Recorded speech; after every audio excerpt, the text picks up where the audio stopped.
मनुष्य के जीवन का सफर बहुत लंबा होता है।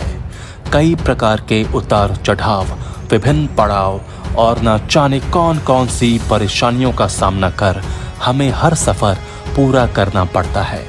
इंसान पूरे समय धन दौलत के मोह में पड़ा रहता है और जब ये सफर समाप्त हो तब लोग उसके मोक्ष प्राप्ति के लिए स्थान खोजते हैं, जो काशी के मणिकर्णिका घाट में मिलती है।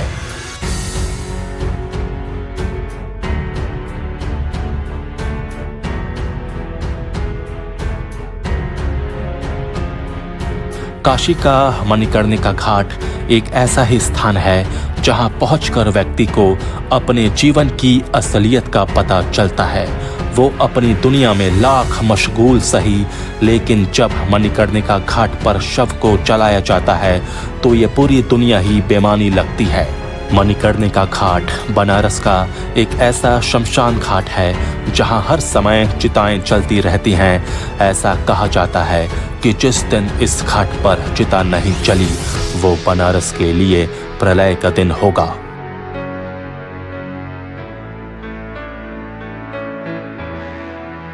भारत की पवित्र नगरी काशी को हिंदू धर्म में बेहद महत्वपूर्ण स्थान दिया गया है।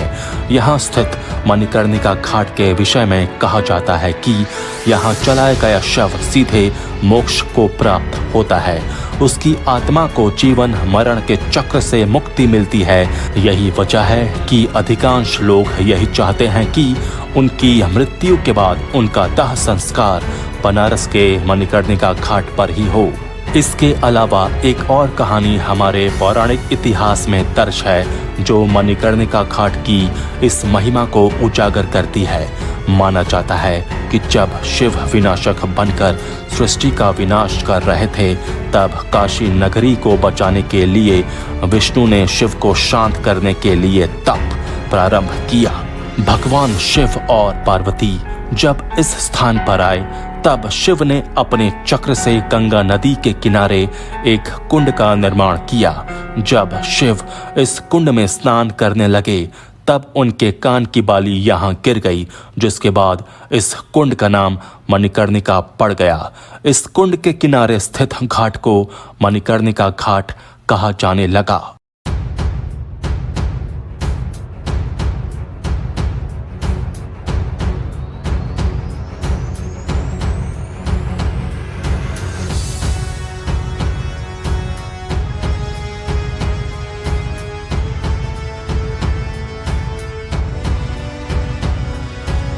तो ये थी बनारस के मणिकर्णिका घाट की कहानी।